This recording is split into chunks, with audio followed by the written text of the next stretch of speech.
السلام علیکم. اعوذ باللہ من الشیطان الرجیم. بسم اللہ الرحمن الرحیم. والصلاة والسلام علی رسولنا محمد سید الاولین والآخرین. مدد یا رسول مدد یا سادات اصحاب السنة مدد یا شهید رسول مولانا شیخ عبدالحافظ داستان شیخ محمد الحقانی و طریقتنا الصحابہ والخیر فی الجمیع.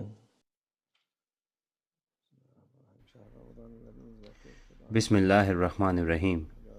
شہر رمضان الذی انزل فیہ القرآن ھدی للناس وبینات من الہدی والفرقان. صدق اللہ العظیم.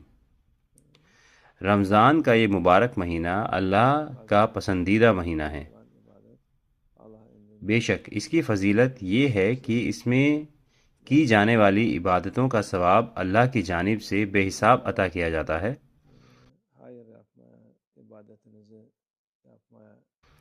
انہیں بے شمار اجر ملتا ہے.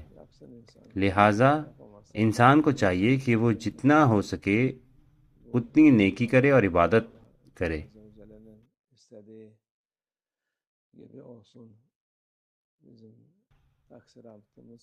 اگر آپ زیادہ نہ کر سکیں تو کم سے کم یہ نیت ضرور کریں، میری نیت ہے کہ یہ پورا رمضان ویسے ہی گزرے جیسے اللہ چاہتا ہے. ہمارے اندر بہت سی کمیاں ہیں.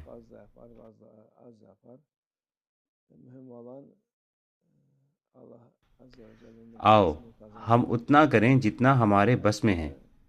اللہ ہمیں ہماری نیت کے مطابق اجر عطا فرمائے. یہ بات اہم ہے.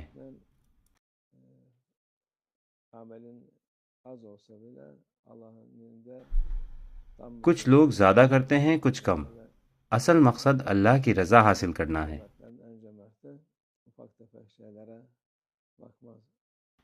اگر آپ کی نیت ہر کام میں اللہ کی رضا حاصل کرنے کی ہے تو آپ کے اعمال چاہے تھوڑے ہی کیوں نہ ہوں اللہ کی طرف سے ان کا پورا ثواب ملے گا.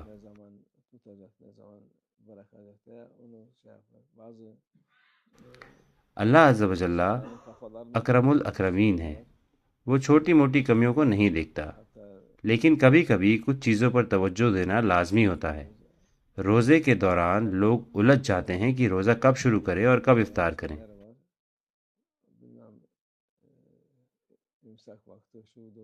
اور کچھ لوگ دوسروں کو بھی مغالطے میں ڈال دیتے ہیں. ہم نے یہاں تک سنا ہے کہ لوگ کہتے ہیں آپ اشراق تک کھا سکتے ہیں.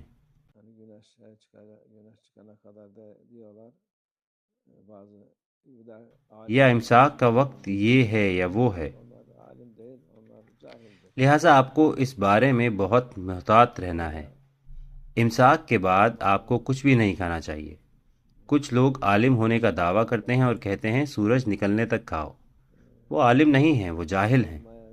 5 یا 10 منٹ کی خاطر آپ کو اپنا پورا رمضان خراب کرنے کی ضرورت نہیں ہے. یہی اللہ عز و جل کا حکم ہے. اللہ نے جو راستہ دکھایا ہے اسی کی پیروی لازمی ہے. بے شک یہی سب سے اہم ہے.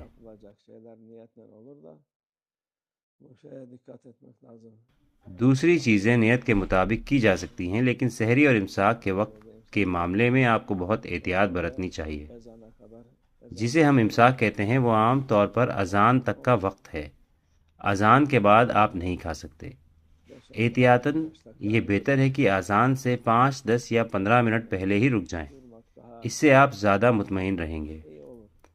انہوں نے اسے مقرر کیا ہے. پرانے وقت میں موقت ہوا کرتے تھے جو وقت کا حساب رکھتے تھے. وہ طے کرتے تھے کہ سحور کب ہوگا اور امساک کب. امساک کھانے پینے کا آخری وقت ہے. اس کے بعد آپ نہیں کھا سکتے.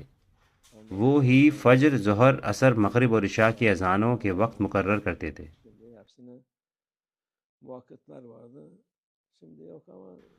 اب ویسے موقت تو نہیں رہے، لیکن اب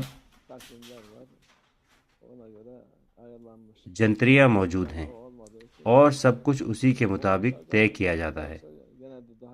چونکہ پہلے یہ نہیں تھے، اور اگر اب بھی کوئی موقت ہوتا تو اور بھی اچھا ہوتا، لیکن چونکہ اب وہ نہیں ہے تو ہم کیا کر سکتے ہیں. ہم اسی کی پیروی کریں گے جو مقرر ہے انشاءاللہ. لیکن جیسا کہ ہم نے کہا جب کوئی روزہ رکھنا چاہے تو احتیاطاً اسے 5 یا 10 منٹ پہلے ہی روزے کی نیت کر لینی چاہیے اور اس کے بعد کچھ نہیں کھانا چاہیے۔ اگر وہ اللہ کی خاطر 5 منٹ پہلے کھانا چھوڑ دیتے ہیں تو اس میں کوئی حرج نہیں ہے، لہٰذا ہمیں اس پر توجہ دینی چاہیے۔ باقی چیزوں کے بارے میں جیسا کہ ہم نے کہا اوقات کا خیال رکھنے کے بعد یہ تمام مقبول عبادتیں ہیں، آپ اللہ کی رضا پالیں گے۔ جس طرح اللہ نے ہر چیز کے لیے ایک وقت مقرر کیا ہے، رمضان، عید، فجر اور ظہر کے مخصوص اوقات ہیں۔ فجر کی نماز کا وقت طے ہے، آپ اس میں پھیر بدل نہیں کر سکتے۔ ظہر کی نماز کا بھی یہی حال ہے، آپ اسے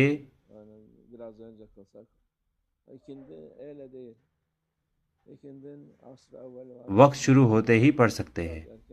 عصر کا وقت تھوڑا مختلف ہے، اسے 2 حصوں میں بانٹا گیا ہے، مثل اول اور مثل ثانی۔